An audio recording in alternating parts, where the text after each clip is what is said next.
Aquí se mezclan el descubrimiento y el peligro. La aventura.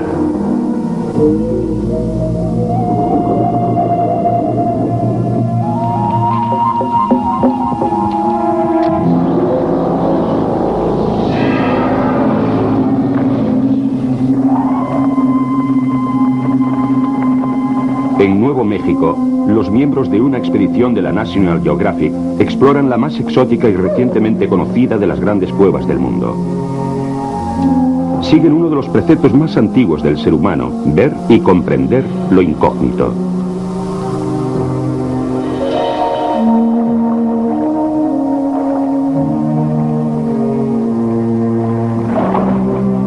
Únase a nosotros mientras nos embarcamos en un viaje fuera de lo común a las profundidades de la Tierra para desafiar a los misterios subterráneos.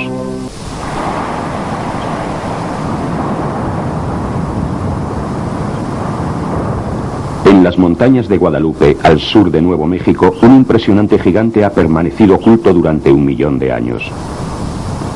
A veces, en el silencio del desierto se podía escuchar respirar al monstruo. El sonido procedía de los bostezos de un abismo situado en las rocas.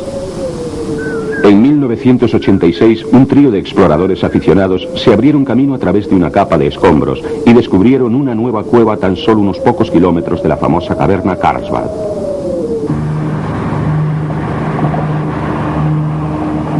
Aunque la entrada de la cueva se encontraba dentro de los límites del Parque Nacional de las Cavernas Carlsbad, funcionarios del parque permitieron que unos espeleólogos expertos la explorasen.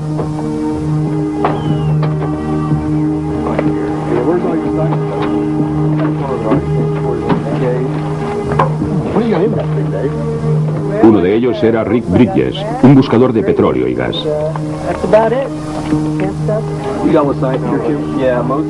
Ahora Bridges lidera un equipo de expertos minuciosamente escogidos como el escalador Dave Jones en la 25ª expedición a Lechuguilla.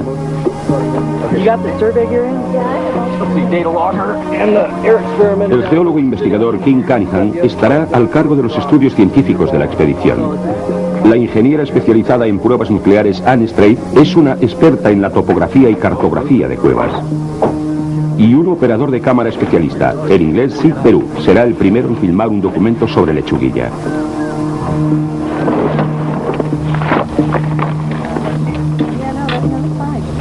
El viaje se inicia con una marcha normal a primera vista. La cueva toma su nombre de una planta del desierto que crece en este entorno tan seco y duro.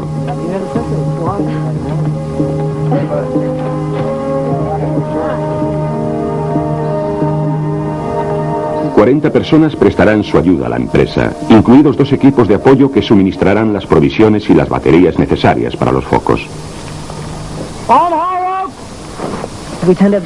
Tendemos a asociar la superficie de la Tierra con la vida en la misma. Pero esto, a lo que llamamos nuestro mundo, no es más que una cáscara pequeña y fina, y bajo ella se encuentra todo un reino del que conocemos muy poco. Podemos, si así lo decidimos, penetrar en ese reino y aprender algo de él. Nunca iré a la Luna, pero puedo entrar en una cueva en la que nadie más ha estado y gozar de la misma forma que cuando exploras un lugar en el que nadie ha estado antes. A veces me gusta pensar que si hubiese vivido en otro tiempo habría sido explorador. Si hubiese vivido a finales del siglo XVIII, habría querido saber qué había al otro lado de los montes Apalaches. Me hubiera gustado acompañar a Lewis y Clark cuando llegaron a la costa. Creo que la mayor parte de la gente que practica la espeleología a este nivel y realiza este tipo de exploraciones opina como yo. Aquí es donde Bridges y sus compañeros excavaron para adentrarse en Lechuguilla por primera vez. Ahora la entrada está protegida por una escotilla cerrada. A través de este ínfimo resquicio la cueva respira, expulsando o absorbiendo el aire necesario para igualar su presión barométrica a la de la superficie. Vientos de hasta 90 kilómetros por hora salen aullando de aquí, lo que nos da una idea del enorme mundo subterráneo que hay debajo. En la actualidad, esta es la única entrada conocida de Lechuguilla, y es posible que nunca haya habido otra. Durante 1 millón de años este lugar ha permanecido intacto. En realidad es un mundo primitivo, restringido a formas de vida microscópicas.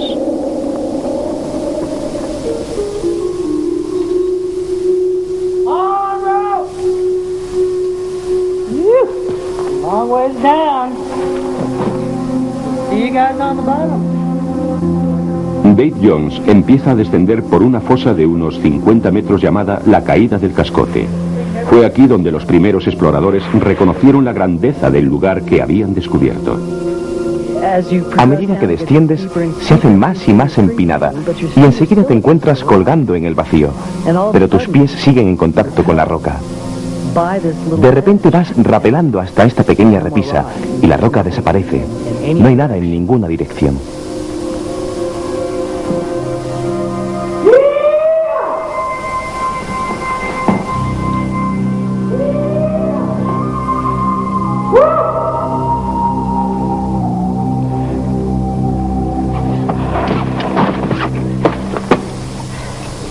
Más allá de la base de la fosa, la cueva se ramifica en todas direcciones. Solo los gráficos generados por ordenador pueden plasmar este laberinto.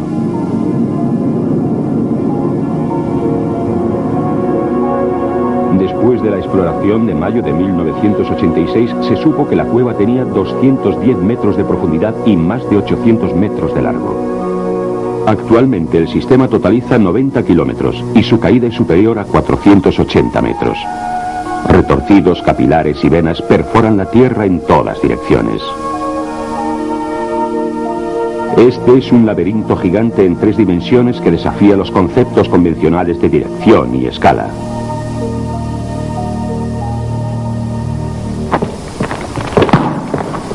Las huellas perduran para siempre en este entorno tan frágil. Gracias a estas tiras de plástico, los espeleólogos siguen los senderos principales. Las expediciones que se han adentrado en Lechuguilla se han comparado con la exploración del Everest, solo que a la inversa. El equipo se dirige al campamento base que todavía se encuentra a horas de distancia.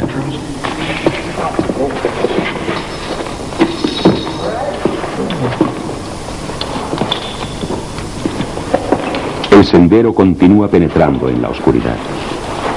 A menudo atraviesan cámaras tan enormes que las paredes de la cueva se hacen difíciles de distinguir.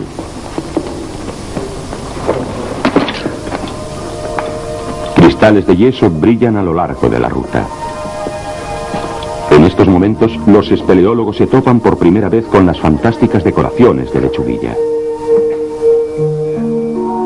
Las estalactitas y las flores de yeso surgen de las paredes. Delicados jardines que han tardado siglos en florecer, mientras los minerales llevan saliendo a presión de las rocas como la pasta dentífrica de su tubo.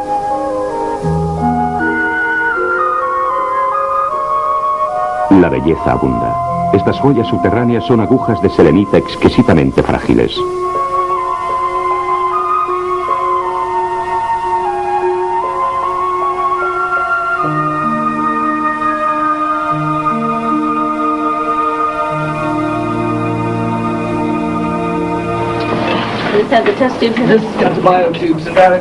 Durante las constantes maniobras arriba, abajo y a través del difícil terreno de la cueva, las mochilas de 20 kilos de peso se convierten en una dolorosa carga.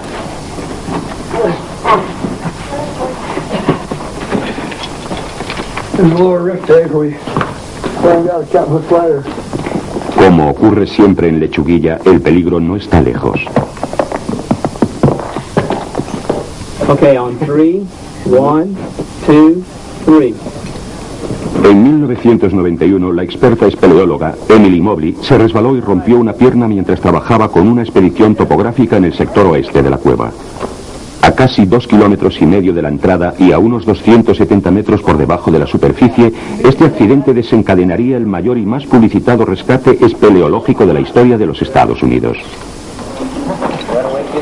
Mark's back.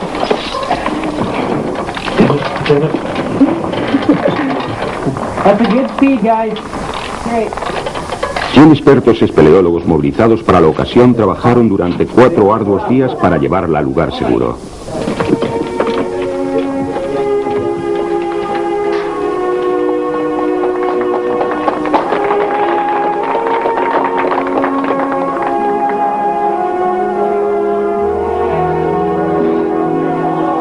Los lazos de camaradería que unen a la comunidad de espeleólogos rara vez han resultado tan evidentes como durante esta emergencia. Todo espeleólogo conoce y reacciona instintivamente ante el código del mundo subterráneo. Solo ellos pueden salvarse y protegerse mutuamente.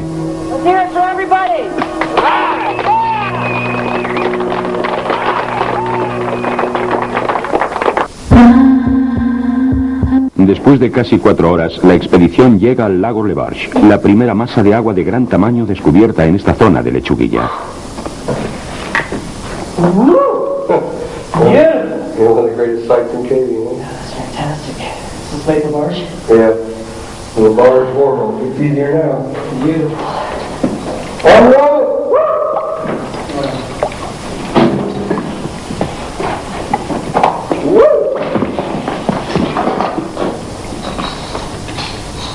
El lago bloquea el paso por completo. Los espeleólogos tienen que vadearlo hasta encontrar una desviación, peligrosa pero posible. Se me ocurren unos movimientos muy particulares, como si bailase alrededor de la orilla del Le Barge, como si fuese un ballet subterráneo. Sé dónde apoyar mis pies, sé dónde apoyar mis manos. Sé que si lo realizo correctamente y me muevo bien, algunos de ellos son como dinámicos. Sueltas el apoyo de la mano a la vez que buscas el próximo apoyo para el pie. Si lo haces bien y llevas tu mochila perfectamente equilibrada, fluyes de un lado a otro con verdadera suavidad. Es como llevar a cabo un baile muy complejo. Además quieres hacerlo perfectamente y cuando lo consigues es precioso. Cuanto más profundizamos en la cueva, más fantásticas y delicadas se convierten las formaciones minerales. Los espeleólogos en su cercanía deben moverse con enorme cuidado. Agujas de aragonita, una variedad del carbonato cálcico, crecen formando delicados arbustos. El más insignificante roce podría dañarlas.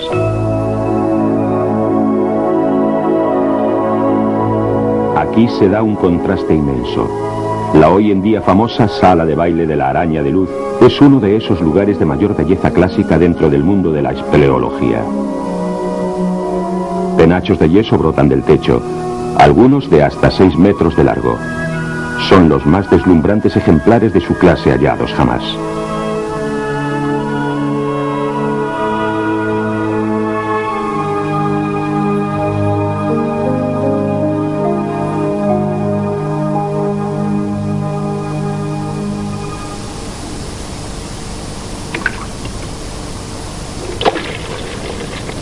El más absoluto silencio impregna Lechuguilla. El único sonido es el del intruso.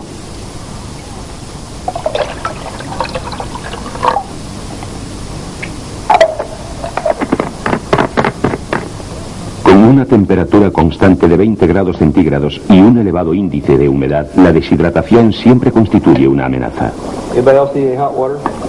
Para algunos, la idea de vivir con casi 400 metros de roca sobre sus cabezas puede resultar agobiante, incluso aterradora. Pero los espeleólogos como Bridges saborean la experiencia. Es algo así como regresar a casa después de haber estado fuera durante una temporada.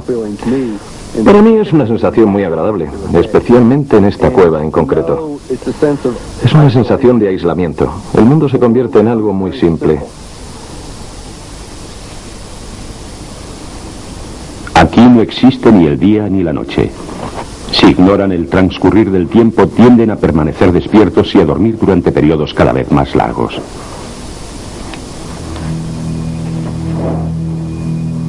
En Lechuguilla hay pocas manifestaciones de vida. Esta no es frecuente.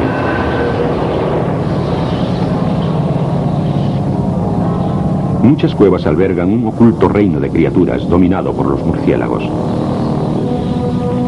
Los murciélagos florecen en la oscuridad, no se guían por la vista, sino mediante sutiles pautas de sonido reflejado. Algunas cuevas son el hogar de millones de murciélagos, la mayor concentración de mamíferos de nuestro planeta. Sus excrementos o guanos son ricos en nitrógeno, se recolectan para su uso como fertilizantes. Los grandes depósitos de esta materia sobrante producen un gas tóxico que puede ser letal.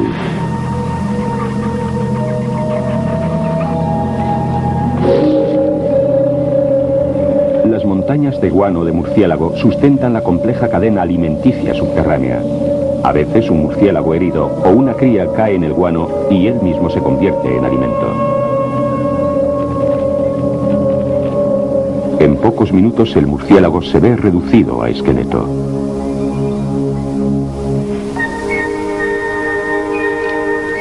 El grillo cavernario abunda en el mundo subterráneo.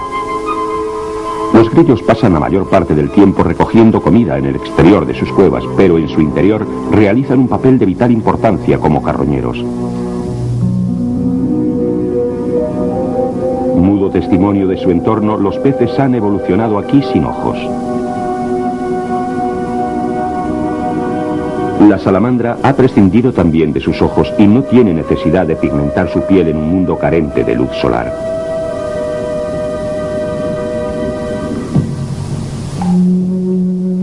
Quizás el hombre siempre ha encontrado cobijo en las cuevas. Hace miles de años, cuando gran parte del mundo se encontraba paralizada por la última era glaciar, los cazadores prehistóricos dejaron tras de sí espectaculares pruebas de su existencia. El espíritu humano nació y se crió aquí. Sus manifestaciones se grabaron en muros de piedra.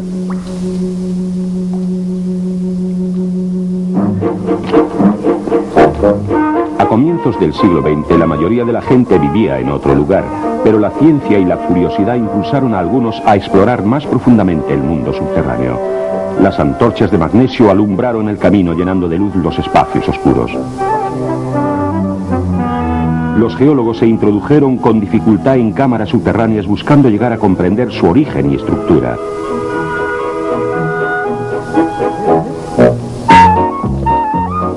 Y pronto el antiguo encanto de las cuevas se tornó en beneficios. El turismo descendió a los abismos. Antes y ahora los humanos nos hemos visto obligados a buscar cuevas y a combatir la oscuridad con jovial atrevimiento.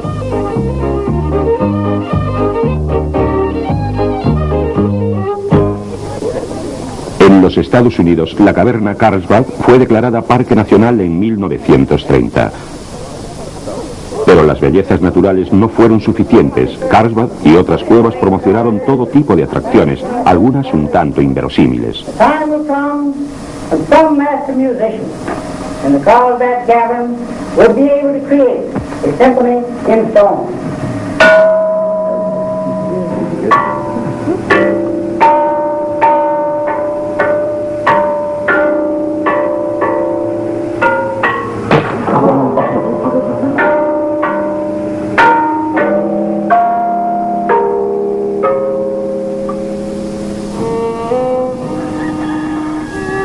Muchos lugares del mundo son conocidos por sus cuevas. Debido a que la mayoría están situadas en terreno calizo, el suelo es a menudo fino y la vida dura. Así ha sido en las remotas colinas de Kentucky. Pero el automóvil trajo consigo una nueva fuente de riqueza, la gente de la ciudad ansiosos por divertirse. Todo el que poseía una cueva colgó un cartel. Cada una pregonaba ser más grande y mejor que las demás. La llamada Guerra de las Cuevas incitó a amargas disputas e incluso a la violencia. La cueva de cristal pertenecía a la familia Collins, pero se encontraba demasiado alejada de la ruta más frecuentada como para poder prosperar. Floyd, de 37 años, uno de los hijos de los Collins, estaba decidido a encontrar una cueva más cercana a la autopista. Él partió en solitario una fría mañana de enero de 1925 y se introdujo por una grieta estrecha y serpenteante que había en el suelo y que nunca había sido explorada antes. A unos 30 metros ya dentro del pasadizo, Floyd hace que se desplome una roca que cae sobre su pierna e inmoviliza su pie izquierdo.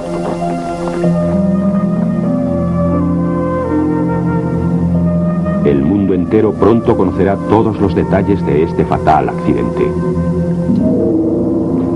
En su lucha por liberarse, Floyd acaba más aprisionado. Sus brazos están pegados a sus costados. Lo único que puede hacer es gritar pidiendo socorro. 24 horas más tarde, alguien escucha los gritos de Floyd. Un hermano suyo más joven, Homer, consigue llegar hasta él. El café y los bocadillos consiguen que Floyd cobre fuerzas, pero todos los intentos de liberarle son nulos. El improvisado equipo de rescate hace que se derrumben más tierra y rocas. Pronto llega más ayuda, pero los esfuerzos por rescatarle son torpes y desorganizados. En las inmediaciones empiezan a reunirse curiosos. La situación se hace cada vez más violenta e inquietante. Pasa una semana. Floyd continúa con vida y la multitud aumenta por millares. Aquello se convierte en un carnaval. Se venden recuerdos y los fabricantes de licor ilegal hacen acto de presencia. El orden resulta difícil de mantener y se moviliza a la Guardia Nacional. Iskitz Miller, un reportero de 21 años, desafía 7 veces al tortuoso pasaje para alentar a Floyd y describir su difícil situación. Miller baja comida, bebida y una bombilla eléctrica para mantener a Floyd caliente. En medio de un frío y una lluvia acuciantes, poco más se puede hacer por él. Cuando un desprendimiento bloquea el paso, se comienza a excavar un túnel de rescate. Gente de todo el país une sus oraciones a las de la familia de Floyd. Los hermanos de Floyd se temen lo peor. Por fin el equipo de rescate consigue llegar hasta él al 18º día, pero ya es demasiado tarde. Floyd lleva muerto algún tiempo. El gentío vuelve a sus hogares. Pronto el público se interesa por otras cosas. Son necesarios 2 meses para rescatar el cadáver. La roca que atrapó a Floyd no era un gran cascote, sino una piedra de unos 12 kilogramos con la forma de una pata de cordero. Su muerte dejó un legado de temores ante el oscuro y misterioso mundo subterráneo que incluso hoy en día obsesiona a muchos.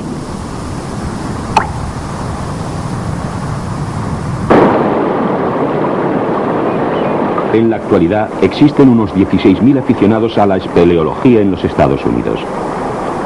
Aquí, donde lindan Tennessee, Alabama y Georgia, el paisaje está sembrado de profundas fosas y cuevas verticales que hacen la delicia de los entusiastas del tiempo libre.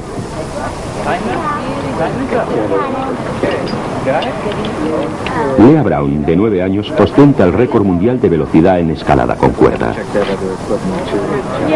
Su compañera, Avis Van Sweringen, también ostenta un récord de escalada, el de mujeres mayores de 60 años. Con habilidad y valentía suspenden sus vidas de un delgado hilo. A esa cuerda la llamamos la autopista de nylon, porque nos lleva a lugares maravillosos y a nuevas zonas de la cueva, además de que es la única forma de llegar allí.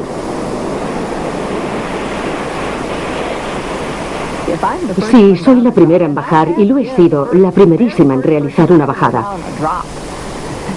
No podemos saber a ciencia cierta si la cuerda llega hasta el suelo. La persona que desciende en primer lugar lleva encima su equipo de escalada, de forma que se lo pueda poner suspendida de la cuerda y subir. También hacemos un nudo al final de esa cuerda para que cuando rapelemos no nos caigamos al llegar al final, ya que no sería la primera vez que ocurre.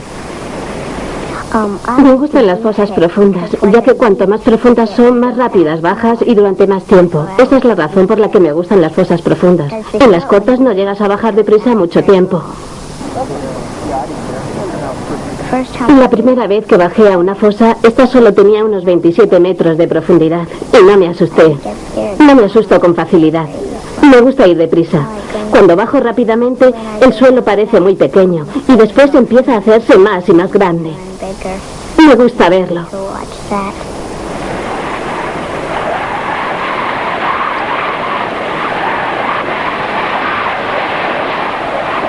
El compromiso desencadenado por su deporte impulsa a los espeleólogos a buscar nuevas emociones en lugares vírgenes. Para algunos, la búsqueda de la aventura no conoce límites. Los Alpes austriacos, una quinta parte de las cuevas más profundas del mundo, están ubicadas aquí, en lo alto de las montañas. Estas cuevas de hielo están situadas a 1500 metros por encima del nivel del mar. Son profundos congeladores naturales que permanecen helados incluso durante los veranos más calurosos.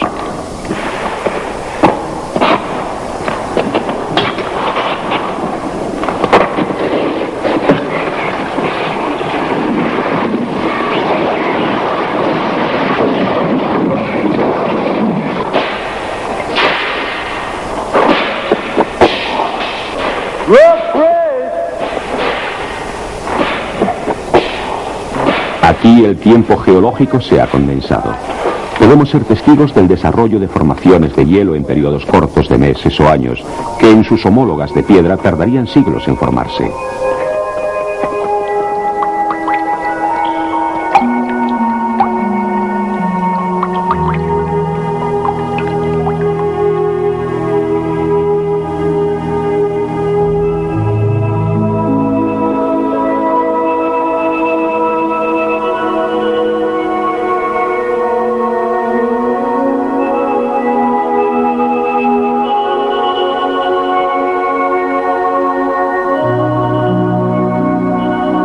Estas cuevas no son iguales de un año para otro. A medida que se deshielan y se congelan de nuevo, las espectaculares formaciones glaciares no cesan de cambiar. Existen pocos lugares en la Tierra tan hermosos o tan traicioneros, aunque tal vez haya una excepción. Algunos espeleólogos han combinado su amor por lo desconocido con la pasión por el buceo, aventurándose en el interior de un mundo subterráneo y subacuático.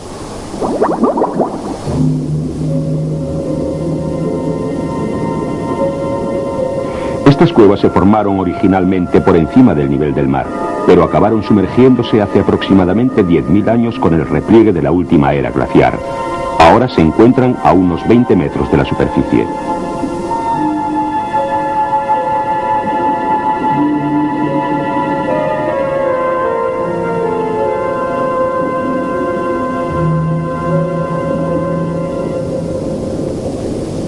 Las cuevas subacuáticas son trampas mortales para los inexpertos.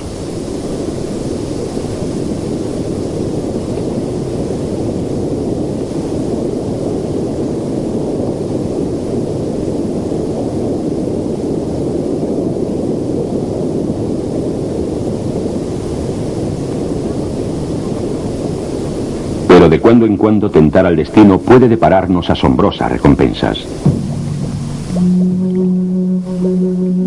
En 1990, mientras se exploraba un túnel sumergido en la costa mediterránea de Francia, un buceador profesional ascendió a la superficie en el interior de una cámara oculta. Encontró un tesoro artístico de, tal vez, 18.000 años de antigüedad. Estas pinturas y grabados representan animales que vagaban por el sur de Europa antes que las últimas capas de hielo se derritiesen. Algunos expertos ponen en tela de juicio su autenticidad, aunque es imposible examinarlas de cerca. La cueva Cosquer es un lugar de un misterio fascinante. Para protegerla, en estos momentos la cueva se encuentra precintada por orden del gobierno francés. Puede que con el tiempo se construya una nueva entrada y se conozca la verdad.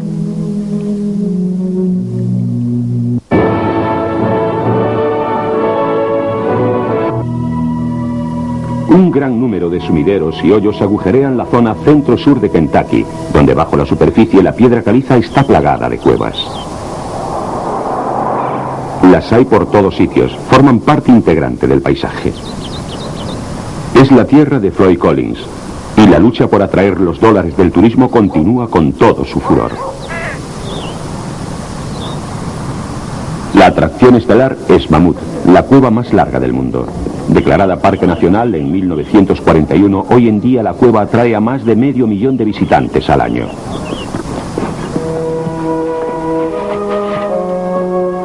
Allá por el siglo XIX, los guías turísticos de esta zona solían ser esclavos negros. Uno de ellos, Stephen Bishop, se convirtió en el mejor espeleólogo de todos ellos.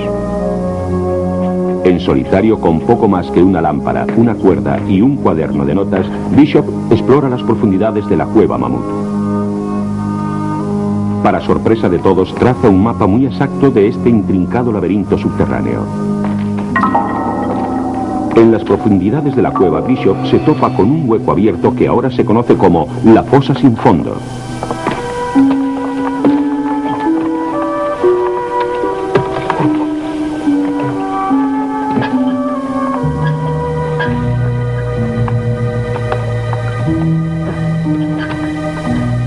Más aún, Bishop explora zonas jamás visitadas en su época.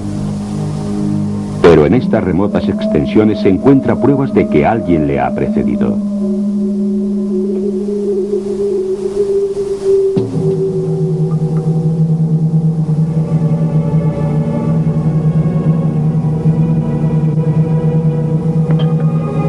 Algunos arqueólogos apuntan la posibilidad de que Stephen Bishop también tropezase con uno de los misterios más acuciantes de la cueva Mamut.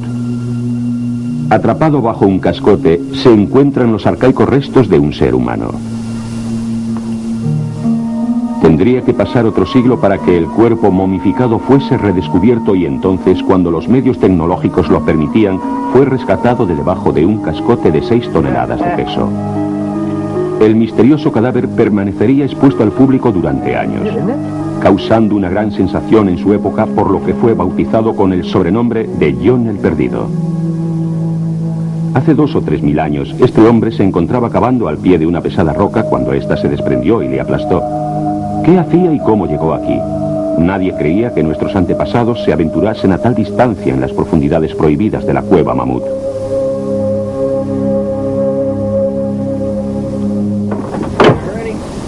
En la actualidad existen nuevas pruebas que nos ayudan a responder a estas preguntas.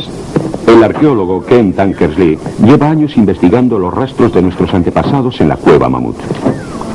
Provistos de tallos de caña recogidos en las inmediaciones del parque, Tankersley imita los métodos que aquellos exploradores prehistóricos solían utilizar aquí.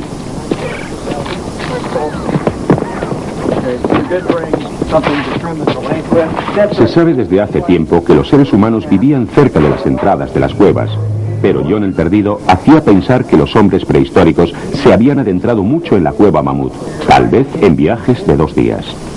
¿Era aquello posible? Al principio, el mismo Tankersley tenía sus dudas. Siempre me asombro cuando pienso en lo que necesitamos para entrar en una cueva. Llevamos puesto un casco, nuestra lámpara, ya sea eléctrica o de carburo, y transportamos 2 fuentes de luz de apoyo. Además, llevamos puesta ropa suficiente para evitar una hipotermia. Aquellos hombres no llevaban puesto prácticamente nada. Un taparrabos en el mejor de los casos. Tal vez lo habitual, basándonos en lo que hemos visto en la cueva con respecto a restos humanos, era que esta gente fuese desnuda, llevando consigo nada más que unas antorchas de tallos de caña.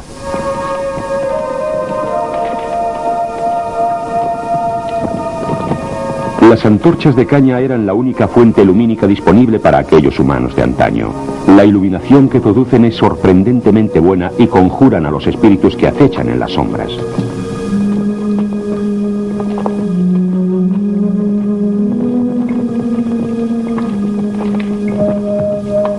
Su atrevimiento era increíble. Para los humanos la luz es vital dentro de una cueva, pero estos exploradores recorrían hasta más de 19 kilómetros con solo unas antorchas de caña como única defensa ante su horrible destino. Incluso ahora se puede seguir su vereda.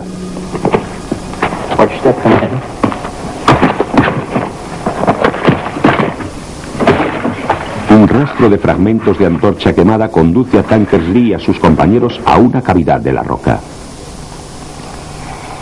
Estas señales de excavación y una herramienta rudimentaria son pruebas de que aquí se produjo algún tipo de actividad. Una herramienta primitiva, una de las docenas encontradas en la profundidad de la cueva. ¿Para qué se usaba? Otra pista. Una rica veta de cristal de selenita recorre de un lado a otro la roca cercana. Estos hallazgos demuestran que los hombres prehistóricos se dedicaban a la minería del cristal por toda la cueva. La escala de la operación resultaba pasmosa. Se extraían toneladas de material y esta actividad continuó sin interrupción durante más de 1000 años. Los mineros de antaño sacaban selenita y otros minerales de la cueva, pero el uso que les daban continúa siendo un misterio. Como medicamentos o adornos, o para su empleo durante las ceremonias. Tal vez para todo esto. Así de misteriosamente, alrededor de la época del nacimiento de Cristo, la minería cesó de repente. Todavía nadie sabe por qué. Todo lo que queda son abundantes testimonios de que una vez estuvieron allí, impulsados por necesidades y deseos que tal vez nunca comprenderemos. A nuestra derecha y abajo se encuentra la famosa fosa sin fondo. Durante muchos años, La luz no era lo bastante potente para iluminar la base. Hoy en día visitar Mammoth es un viaje a través del tiempo, pero mientras se les guía a lo largo de cómodos senderos turísticos, pocos visitantes pueden imaginar los tortuosos pasadizos que se extienden más allá. Sin saber la verdadera profundidad de la fosa ni lo que aguardaba al otro lado. Al llegar a la otra parte, se sorprendieron de encontrar allí una avenida y que la cueva continuaba. Esto abrió la puerta de una enorme y desconocida distancia a la que llamamos Cueva Mammoth. La sierra de la Cueva Mammoth rodea el valle Hutchins. Al otro lado, bajo el cerro Flint, se extiende otra red de cuevas, en su día envuelta en misterio. Aquí, hace 40 años, comenzó una de las más grandes hazañas de la exploración espeleológica. En los años 50, un grupo de aventureros aficionados comenzó un intensivo sondeo de los secretos del cerro Flint. Durante mucho tiempo se venía hablando de la existencia de un enorme sistema subterráneo que podría conectar todas las cuevas de la zona. Lo que comenzó como un emocionante pasatiempo se convirtió en una penosa obsesión. Durante aquellos años, cientos de hombres y mujeres tomaron parte en las expediciones. Había incalculables metros de embarrados y angostos pasadizos. Había fosas, grietas y laberintos de los que parecía no haber salida. El cerro Flint empezó a tener sus propios y peculiares nombres como Sacacorchos, el Pozo de la Ducha, la Avenida de la Agonía. Pero la cueva creció. Solo el cerro Flint alcanzó los casi 145 kilómetros. Si esta pudiese conectar con Mammoth, se podría hablar del Everest subterráneo, con mucho la cueva más larga del mundo. En el verano de 1972, un equipo se adentró en Cerro Flint con la intención de sondear una tentadora galería que conducía hasta Mammoth. Tardaron 7 horas en alcanzar el final del conocido pasadizo. Después atacaron lo que se vendría a llamar el punto hermético. Parecía impenetrable.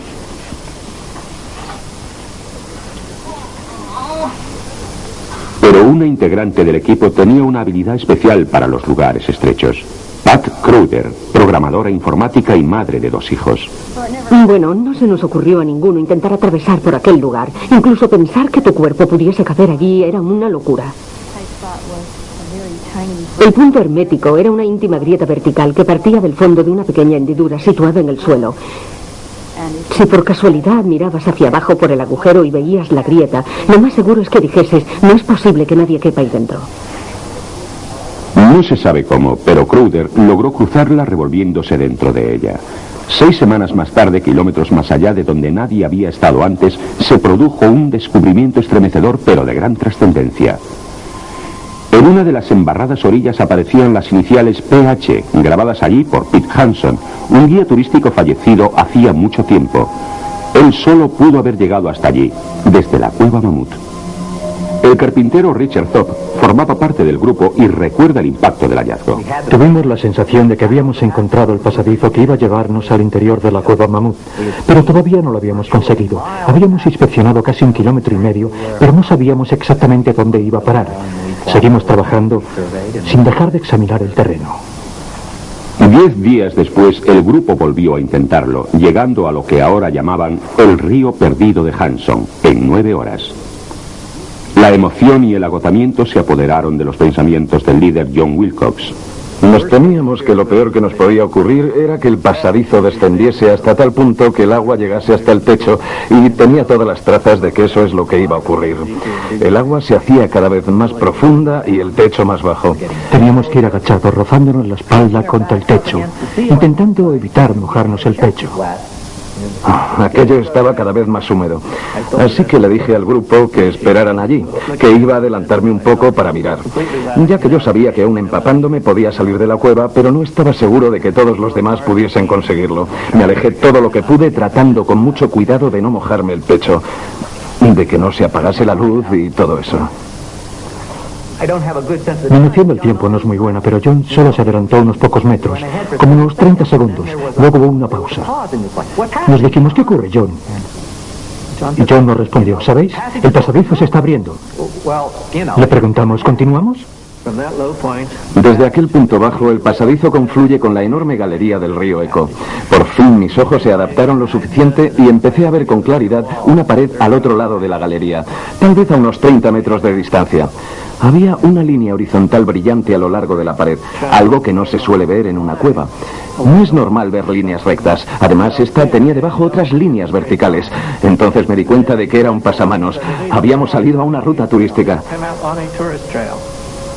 De repente John gritó: veo una ruta turística. Aquellas palabras electrizaron al grupo. Fue algo así como si alguien gritase fuego en el cine, y todo el mundo se precipitó hacia adelante. Entonces comprendimos que habíamos conectado. Habían hecho realidad el sueño de décadas. Habían enlazado dos grandes sistemas subterráneos. En la actualidad, esta cueva cuenta con 544 kilómetros de galerías. Es una de esas, ya sabe, victorias totales que no se consiguen todos los días en la vida de uno. Lo normal en tu trabajo o en tus relaciones personales con la gente es conseguir tonos grises. Cuando escalas una montaña, a veces logras una victoria neta. O alcanzas la cima o no. Esto fue un triunfo claro en mi vida. Por fortuna, entramos por la falda del Cerro Flint y salimos por la parte de la cueva Mamut. Fue un triunfo extraño y solitario.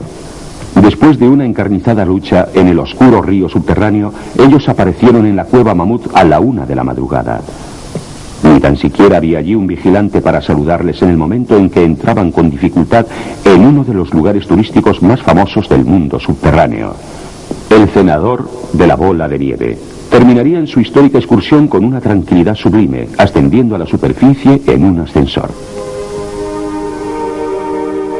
No hubo toque de trompetas ni periodistas expectantes, pero ellos todavía no cabían en sí de contentos. Como todos los espeleólogos, en el triunfo o en la derrota estaban acostumbrados a estar solos.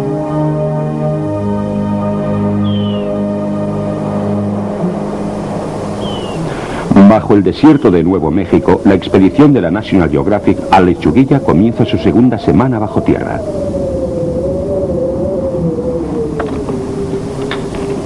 La belleza de la cueva es ahora legendaria, pero todavía queda mucho por descubrir aquí. En lo alto de una colina, en las profundidades del corazón de la cueva, se desvela un misterio. El azufre es común aquí y en otras zonas de la cueva. Unas minúsculas bacterias, así como los hongos que se alimentan de ellas, habitan estos depósitos. A cambio, las bacterias pueden alimentarse de azufre, desarrollándose a placer en la eterna oscuridad. Las pruebas indican que Lechuguilla tuvo un origen poco corriente. Mientras el sulfuro de hidrógeno se elevaba desde abajo, se mezclaba con el oxígeno del agua o del aire, formando ácido sulfúrico. Este fuerte componente químico fue erosionando gradualmente la piedra caliza, creando la cueva desde abajo.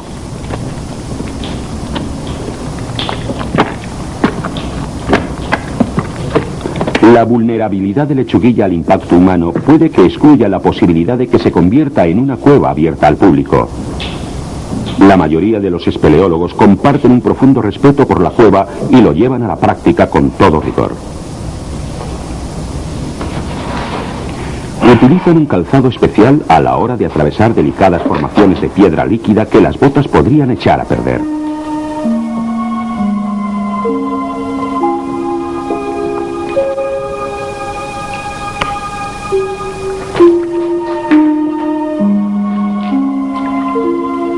Las estalagmitas de calcita ocupan las orillas del llamado Golfo Perlero. Su nombre proviene de las miles de formaciones con aspecto de perla encontradas aquí.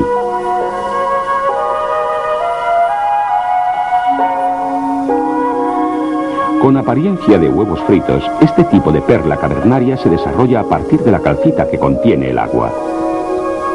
Otra variedad de perla de las cuevas se forma cuando un solo grano de arena se recubre de calcita. Con el tiempo, el continuo goteo del agua recubre el grano y la capa se hace cada vez más compacta, un proceso similar al de la creación de una perla en el interior de una ostra.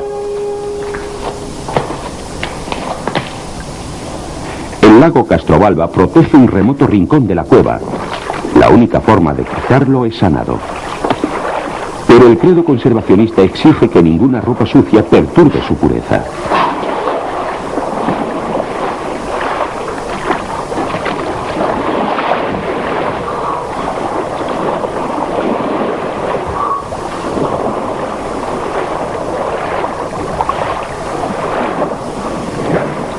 Tanto la temperatura del aire como la del agua son la misma durante todo el año, 20 grados centígrados.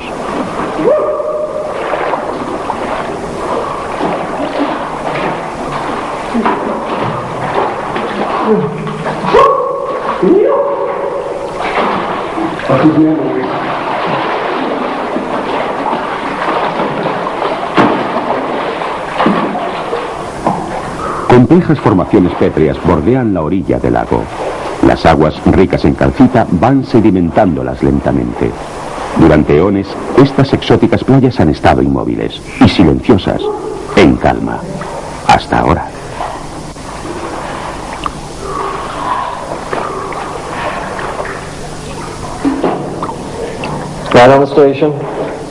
La función principal de cualquier expedición consiste en explorar y cartografiar la cueva, trazar un mapa detallado.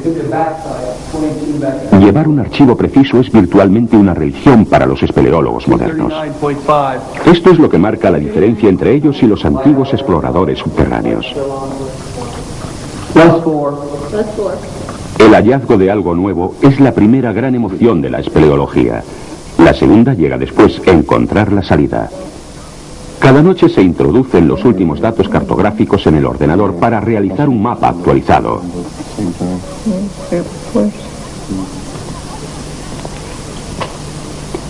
El antiguo esqueleto de un gato de cola anillada. King Cunningham examina uno de los enigmas de Lechuguilla. Es un misterio. Quiero decir que es todo un enigma saber cómo consiguió bajar hasta aquí. Nos encontramos a más de 300 metros bajo la superficie. Para llegar aquí hay que descender por muchas fosas verticales y cruzar largas galerías. Así que era un espeleólogo en toda regla. Murió sobre el margen de este antiguo sistema de charcas, así que me figuro que tal vez estuviera vivo cuando llegó aquí abajo y vino a la charca a beber. Era la única fuente de agua que pudo encontrar. Quizás su contenido mineral era muy alto. No era una buena charca para beber, y es posible que fuera eso lo que acabó con su vida.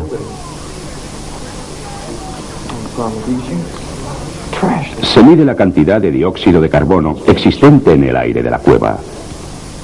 Si el nivel aquí abajo es el mismo que en la superficie, podría ser un indicio de otras entradas aún por descubrir. En algún lugar, en el interior del inmenso sistema de la cueva, el aire está siendo alborotado. El movimiento es perceptible. Aún así, Lechuguilla se niega a desvelar sus secretos con facilidad.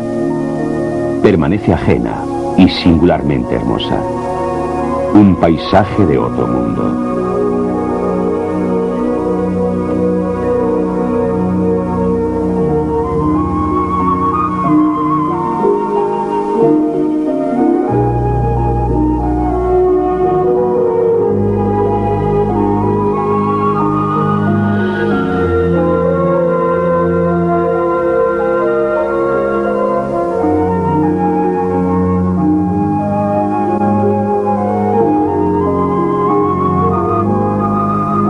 El encanto de Lechuguilla es muy frágil. Lo que el hombre descubre puede destruirlo con facilidad.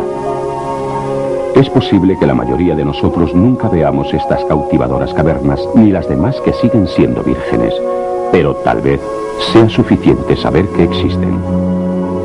En la actualidad, Lechuguilla abarca casi 96 kilómetros de imponentes galerías. Los nuevos descubrimientos continúan y no se vislumbra el fin.